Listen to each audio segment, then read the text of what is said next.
आपण जेव्हा कोकणात वेगवेगळ्या गावांमध्ये फिरतो तेव्हा प्रत्येक लोक हे म्हणतात की आपला ऐतिहासिक वारसा जपायला हवा आणि त्यापेक्षा ऐतिहासिक वारसा जपायला हवा म्हणजे काय तर एकतर देवळांची डागडुजी करायची किंवा किल्ले असतील त्याची साफसफाई करायची किंवा कुठेतरी काहीतरी एक ठिकाण असेल तर त्याला काहीतरी शेंदूर फासून ठेवायचं। ते सोडून डागडुजी करणं किंवा कुठल्याही गोष्टीचं रिनोव्हेशन करणं हे सोडल्यास तो ऐतिहासिक वारसा तसाच्या तसा जपणं हे गरजेचं हे लोकांना समजत नाही। त्याहीपेक्षा अनेक लोकांना ऐतिहासिक वारसा म्हणजे ह्याच गोष्टी आहेत असं वाटतं। किल्ला बघितला, तो साफ केला आणि तो व्यवस्थित असला कीच ऐतिहासिक वारसा जपला जातो असं म्हटलं जातं। पण इतिहास हा काही दगडांमध्ये सुद्धा असतो, इतिहास या त्या ठिकाणालाही असतो आणि इतिहास हा प्रत्येक घराण्यामध्ये लोकांनी कथांमधून जपलेला असतो आणि तो इतिहास लोकांना सांगणं हे गरजेचं आहे। म्हणून हा आजचा व्हिडिओ। आज आपण एका अशा ठिकाणी जाणार आहोत रत्नागिरीमध्ये जिथे प्रत्येक जण जातो, प्रत्येक माणसाने तिकडे गेल्यावर ती गोष्ट पाहिलेली आहे। पण त्याचा अर्थ काय, ते तिथे काय आहेत किंवा त्या वेगवेगळ्या साच्यांमध्ये काय आहेत ह्याची उत्तर लोकांकडे नाहीये। तर आपण आत्ता जाऊ कालभैरव मंदिरामध्ये रत्नागिरीत। आता तिकडे गेल्यावर भैरीचं दर्शन तर आपण घेतलेलंच असतं, मारुतीचं दर्शनही घेतो, दत्ताचं जे छोटंसं देऊळ आहे तिकडेही जातो। पण त्याच्यामध्ये रांगेत काही दगडं ठेवलेली दिसत आहेत। आता दगडं म्हणणं चुकीचं आहे कारण की तुम्हाला आता कळलं असेल मी कशाबद्दल बोलतोय। प्रत्येकजण सगळ्याला सरळसोट वीरगळ म्हणून मोकळा होतो, पण ते वीरगळ नक्की काय आणि वीरगळ सोडून तिथे अजून दोन गोष्टी आहेत त्या नक्की काय आहेत ह्या सगळ्याची उत्तरं आपण आज ह्या व्हिडिओमध्ये पाहणार आहोत। नमस्कार, मी राधेय अँड वेलकम टू इतिहास मॅटर्स।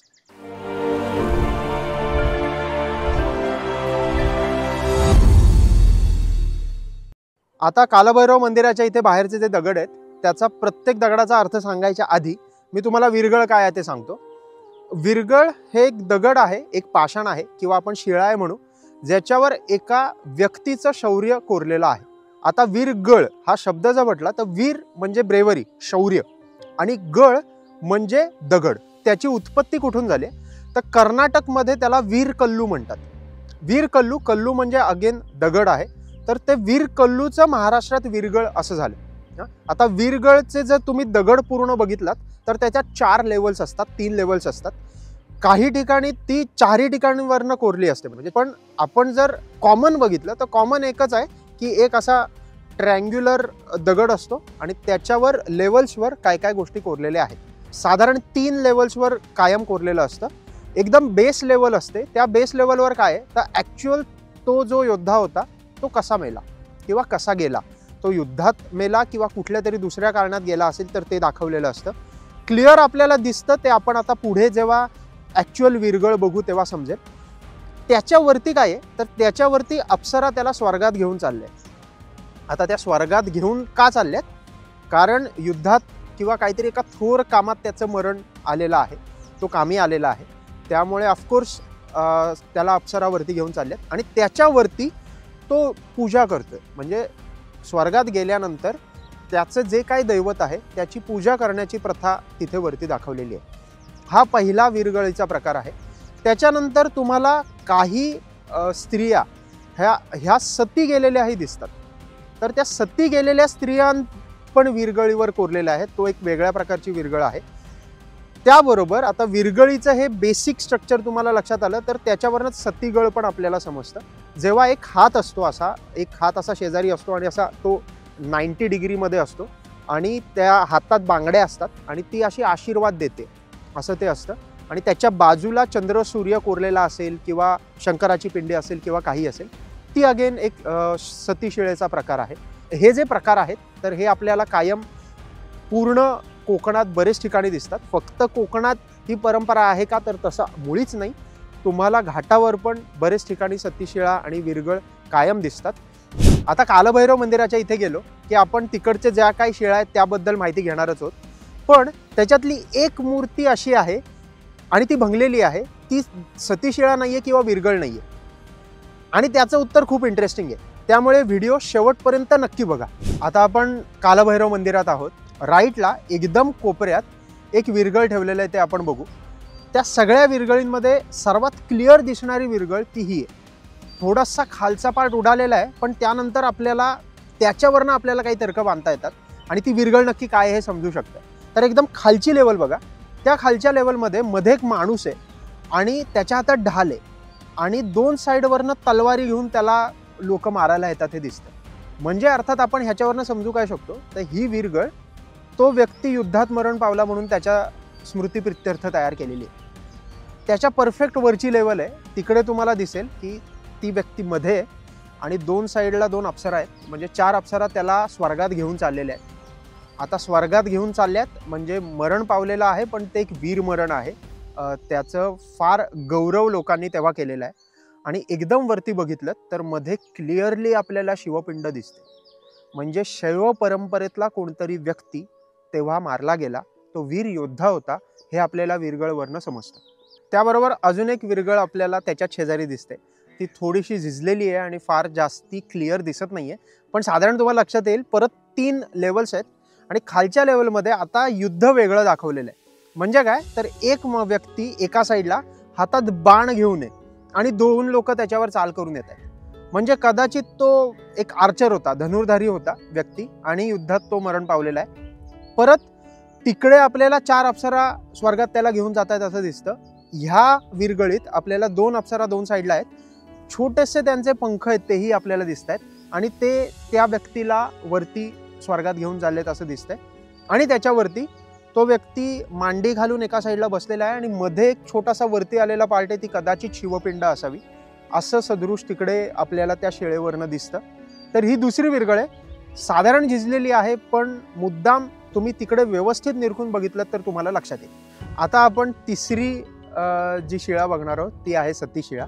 मी तुम्हाला आधी बोललो होतो की ती सती शिळा आहे. समजतं कसं, तर एका महिलेचा हात असा 90 डिग्रीमध्ये आपल्याला कोरलेला दिसतो, तिथे तो परफेक्टली दिसतोय बघा. ती पूर्ण 90 डिग्रीमध्ये तो हात कोरलेला आहे. तुम्ही जर निरखून बघितलं तर हातात तुम्हाला बांगड्या दिसत नाहीयेत. आता बांगड्या दिसत नाहीयेत म्हणजे काय, तर कदाचित त्या झिजल्या असतील, पण त्याहीपेक्षा बांगड्या नाहीयेत म्हणजे ती व्यक्ती विधवा झाली होती. त्याच्यावरती तुम्हाला प्रॉपर चंद्र दिसतोय, कदाचित सूर्यही वरती असेल, तो आता झिजलेला आहे. तर चंद्र सूर्याचा अर्थ काय, तर त्या स्त्रीने आपल्या नवऱ्यासह प्राण दिलेला आहे, ती सती गेलेली आहे आणि ती सती गेल्यामुळे तिचं स्मारक हे जोपर्यंत चंद्र सूर्य आहेत तोपर्यंत राहील असं तिथे दाखवायचा प्रयत्न आहे. तुम्ही जर एक व्हिडिओ आधीचा बघितलात तर रत्नदुर्ग किल्ल्यावर जिथे असं काही कोरलेल्या गोष्टी आहेत त्याच्यात शंकराची पिंड आहे आणि तिथे शेजारी पण चंद्र सूर्य कोरलेला आहे. तर एक आपल्याला हिस्टोरिकल कंटिन्युइटी ह्या पूर्ण गोष्टींमध्ये दिसते. त्याबरोबर तिथे खाली 3 स्त्रिया आहेत, त्या काहीतरी पूजा करतायत, बसून काहीतरी ध्यान करतायत असं दिसतंय. अर्थात त्या 3 स्त्रिया म्हणजे कदाचित ती जी सती गेलेली व्यक्ती आहे तिच्यासाठी पूजा करणाऱ्या व्यक्ती आहेत किंवा तिचं स्मरण करणाऱ्या व्यक्ती आहेत असं आपण म्हणू शकतो. तर ही आहे सती शिळा. आता मी तुम्हाला जी शेवटची गोष्ट जी सांगणार आहे ती ह्या मूर्तीबद्दल. तिथे ती मूर्ती आहे, एकदम पहिल्यांदा ती मूर्ती ठेवलेली आहे. आता तुम्ही निरखून बघितलं तर ती मूर्ती ही कमरेच्या खालची दिसते. वरचा पूर्ण भाग आयदर तुटलेला आहे, झिजलेला असेल असं म्हणू शकत नाही, तर प्रॉपर तुटलेला आपल्याला दिसतो. पण खाली 2 पाय दिसतात आणि त्याच्यावरनं असं कटीवरनं एक रेषा गेलेली दिसते आपल्याला. तर आता ती मूर्ती कुठली आहे आणि त्या मूर्तीचं वैशिष्ट्य काय पेक्षा त्या मूर्तीचा इतिहास काय हे सांगणं गरजेचं आहे. तर एक परंपरा आत्तापर्यंत कोकणात चालू आहे ती सांगतो. कुठल्याही तुम्ही देवळात गेलात, शैव परंपरेच्या देवळात गेलात, कुठल्याही किल्ल्यात तुम्ही, जुना जो किल्ला आहे तिथे जर तुम्ही गेलात तर नवीन जर तिथे देऊळ स्थापन केलेलं असेल तर आतली मूर्ती ही नवीन आहे, पण त्या देवळाच्या मागे किंवा कुठेतरी साईडला तुम्हाला काही जुन्या मूर्त्या ठेवलेल्या दिसतात. हे आपल्याला महिपतगडवर दिसतं, हे आपल्याला सुमारगडवर दिसतं, आपल्याला काही प्रमाणात रसाळगडवर पण दिसतंय, प्रचितगडवर पण असे थोडेसे उल्लेख आहेत. तर तुम्ही सगळीकडे गेलात तर त्या जुन्या मूर्त्या आणि आतली ती जी मूर्ती आहे त्याच्यात साधारण साम्य असतं. मग त्या मूर्ती नक्की कुठल्या आहेत, तर इतिहासकार आणि इतिहासाचा अभ्यास करणारे लोक असं म्हणतात की ती जुनी मूर्ती हे आधीचं जे वसवलेला देव होता त्याची ती मूर्ती. म्हणजे जुन्या काळात जेव्हा ते देऊळ पहिल्यांदा वसवलं गेलं तेव्हाची जी मूर्ती आहे ती मूर्ती भग्न झाल्यामुळे शेजारी ठेवली गेली, बाहेर ठेवली गेली आणि नवीन मूर्ती तिथे स्थापन करण्यात आली.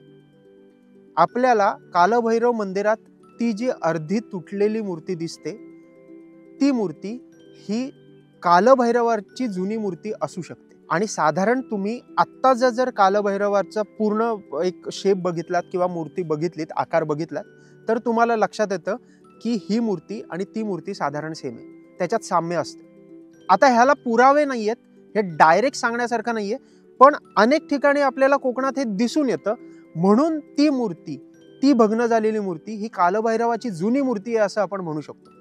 आता त्या मूर्तीचं वैशिष्ट्य काय किंवा तिकडे जाऊन ती मूर्ती का पूजायची?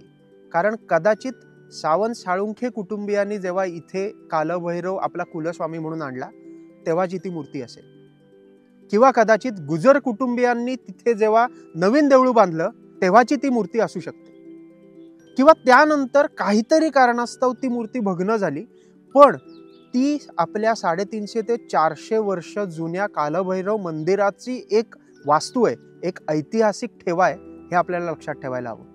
म्हणून ही मूर्ती सेपरेटली मुद्दाम सांगायचा प्रयत्न। तुम्हाला जर अजून त्या मूर्तीबद्दल काही माहीत असेल तर कमेंट सेक्शनमध्ये नक्की सांगा। त्याहीपेक्षा अशा मूर्ती आपल्याला कोकणात किल्ल्यांवर अनेक ठिकाणी बाहेर देवळाच्या ठेवलेल्या दिसतात।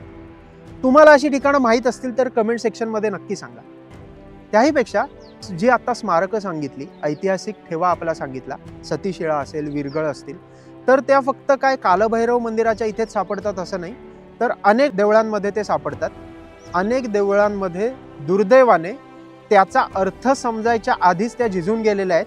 त्याहीपेक्षा त्याच्यावर एक काय शेंदूर लावलेला आहे, भगवा शेंदूर लावून त्याची पूजा केलेलीही दिसते। त्याहीपेक्षा काही सतीशिळांचं आणि विरगळींचं दुर्दैव हे आहे की ते कपडे धुवायला एक दगड म्हणूनही वापरलेले दिसतात। असं व्हायला नको। ऐतिहासिक वारसा जपणं म्हणजे फक्त काय नवीन देवळं बांधणं आणि किल्ले साफसफाई करणं हे होत नाही, तर ही जी छोटी छोटी स्मारकं आहेत ती आपल्याला प्रेरणा देणारीही आहेत आणि त्याच्यातनं आपल्याला आपल्या पूर्वजांचा इतिहासही समजू शकतो। आता ती जी सतीशिळा आहे ती सतीशिळा सावंत साळुंखे कुटुंबातील कोणतरी एक व्यक्ती धारातीर्थी पडला म्हणून त्यांची बायको सती गेली त्यांची आहे का? किंवा ती जी विरगळ आहे तर गुजर कुटुंबातली कोणतरी एक व्यक्ती एका युद्धात मरण पावला म्हणून विरगळ स्थापन केली होती का?